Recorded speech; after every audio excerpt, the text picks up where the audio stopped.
I'm Executive Chef Joseph Schultz and welcome to our kitchen. Today I'd like to share with you my recipe and procedure for making one of my favorite lamb dishes, lamb Dhansak.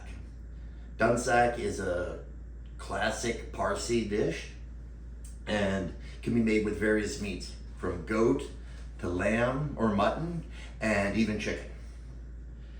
It involves a pressure cooker, pumpkin, eggplant, and various herbs and spices.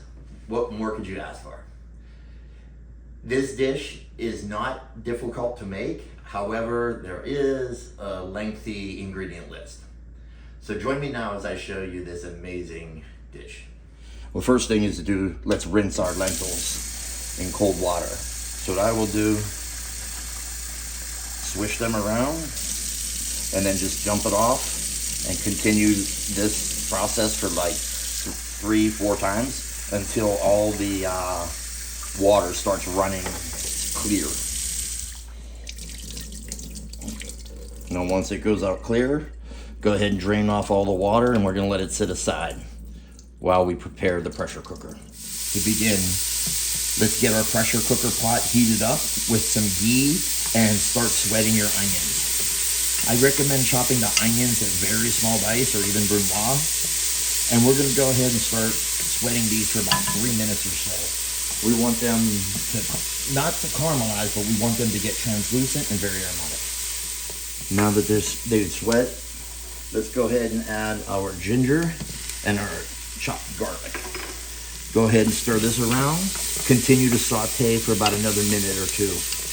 Okay, now I will add my lamb shanks. Go ahead and use any type of meat that you like. Doesn't really matter. And because it's got the bone, I like to get it moving faster because it's definitely going to take the longest to cook. If you're using boneless meat, it'll cook a lot faster.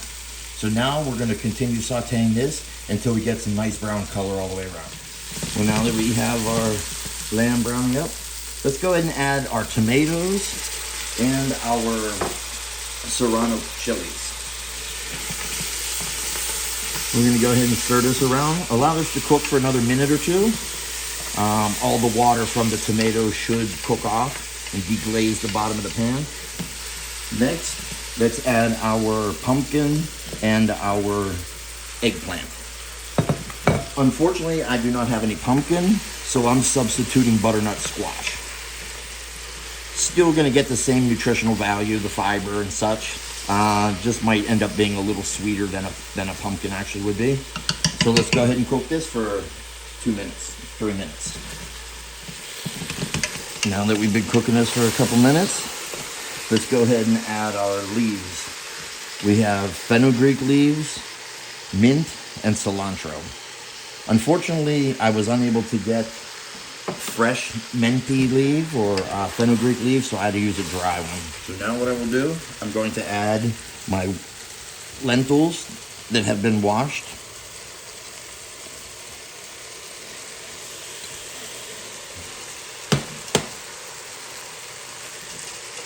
Go ahead and stir this around. Next, let's add our salt, turmeric, and our Kashmiri chili powder. Just go ahead and again give it a stir.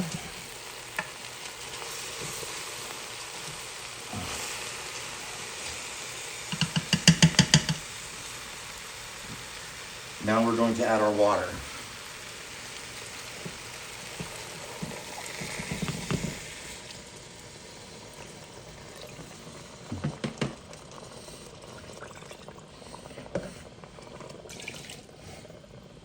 Well, now we're up to a simmer. I'm gonna drop the temperature to low, medium low, and then I'm gonna put our lid on and allow this to build up the pressure and set our timer for about 40 minutes. To begin, let's wash our rice. So with basmati, I like to rinse it 4 or 5 times with cold water until the water comes out pretty clear. And after it comes out pretty clear, go ahead and cover the rice with 2 inches of water and allow it to sit for 30 minutes, 25 to 30 minutes. While the rice is soaking and our lamb is cooking, let's go ahead and make our Dhansak masala, which is the spice mix. It's going to consist of green cardamom, nutmeg, cloves, cinnamon sticks, peppercorns, cumin seeds, coriander seeds. And we're going to go ahead and put it into our spice grinder and grind it until you get a fine powder.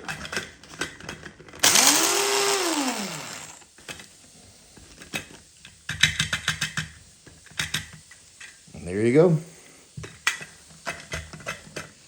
Let's get a saute pan with some ghee in it, and we're going to go ahead and saute our garlic.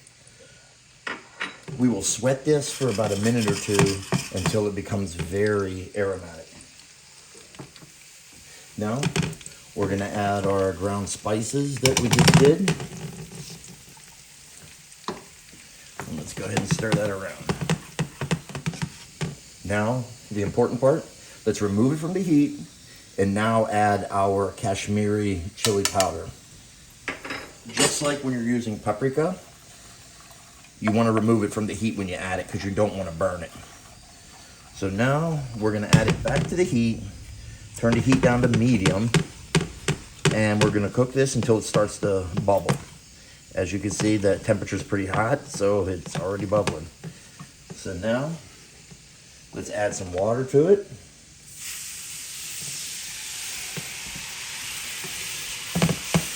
Let's go ahead and stir, and we're going to cook this for about 2-3 minutes. Well, now that it's cooked, everything, the fat emulsified in with the water. Now we can go ahead and remove it from the heat and let it sit off to the side. So now we're going to make us a quick caramel. Get yourself a nonstick pan over medium-high heat and go ahead and add some sugar. We're going to continue cooking this until it melts and develops a dark brown caramel color. You can see the color already starting to brown up. So we will now, we're going to take it a little bit darker. We don't want to get too dark. So now that we have, it'll turn very quickly. If you've never worked with sugar before, you just got to be very patient and go with it. Things happen very quickly. So now that we got it, at the darkness that I like, I'm going to go ahead and add some water. And be careful because it will boil up very fast. It's extremely hot.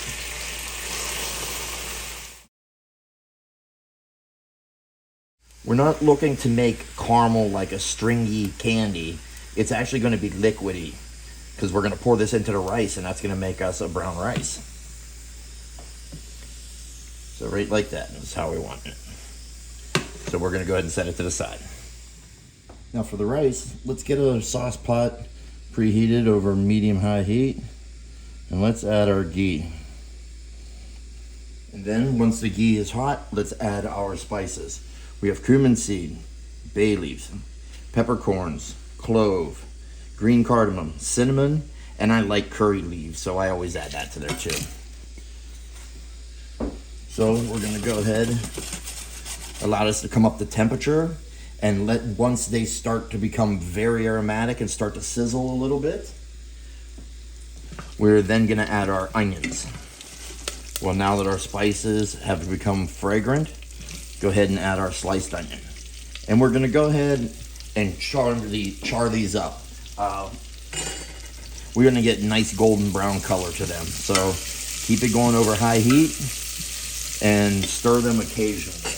The less movement, the faster that they will brown up.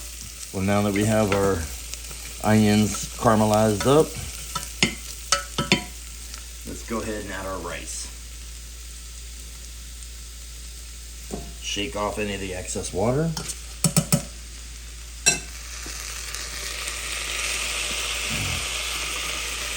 Go ahead and give this a quick stir.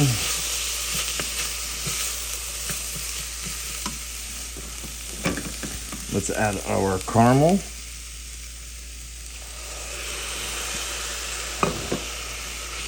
Stir it again.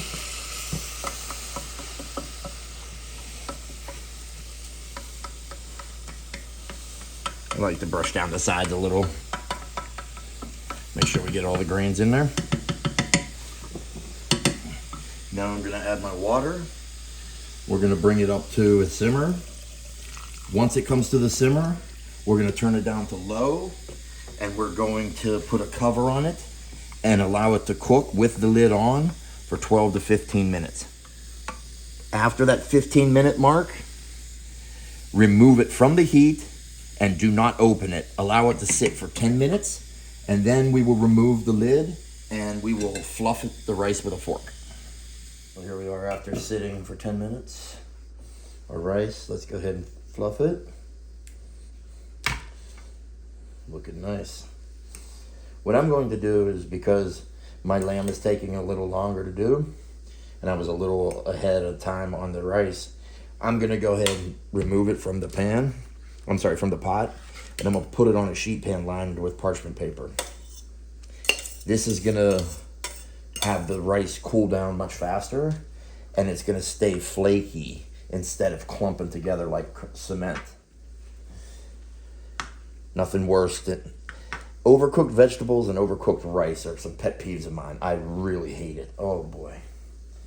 So, there we go. We are now done with this. We'll set it somewhere in a cooler to cool down, and on to the next step.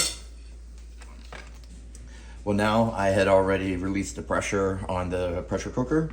A good little trick to doing that fast is carefully take your pressure cooker and set it in the sink and run cold water over the top and around the sides. It drops the pressure down very quickly. So let us take a look at this.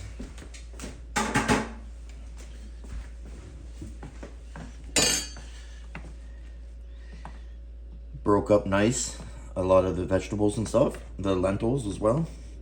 The meat looks tender, how it's pulling off the bone like that. That's what we're looking for. Right now, in my opinion, right now would be an amazing soup. This is not what we're looking for. It needs to be thicker. So what we're going to do is we're going to take our spice and garlic mix. We're going to add this to it.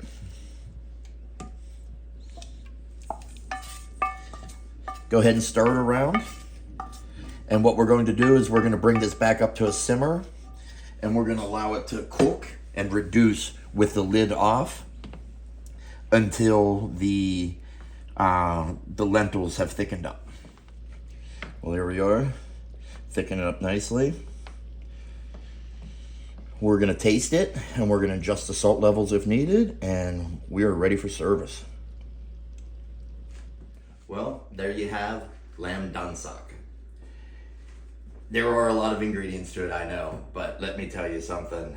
To make the dish is very easy, and the flavors are so incredible. The whole house smells awesome, and the way this dish is, I'm serving it family style, so it does look a little soupy, but not to worry, because with all that liquid, I can end up cutting other lamb, cooking more, or eating it as a soup, throw some vegetables into it, eat it with a naan or something. It won't go to waste, that's for sure. You can even freeze it if you wanted to. And that way the next time when you're going to make this, you already have the stock ready to go, and it saves that much time. Feel free to use any cut of meat you like. Bone in is my recommendation, simply because it generates a lot more flavor with your stock and then the lentil. Boneless, obviously gonna cook a lot faster. Doing it with chicken would even be faster. I bet you within 30 to 40 minutes, your thing could be start to finish done. So take you longer to gather the ingredients than it does to make the dish. So that's all I have. I hope you enjoyed the demonstration. I hope one of you out there watching this will actually make it one time. If you make it, please write something below and send a picture of it. I want to see it. I guarantee you're gonna like it, even though it is a little bit of work. Thank you for joining. You enjoy it.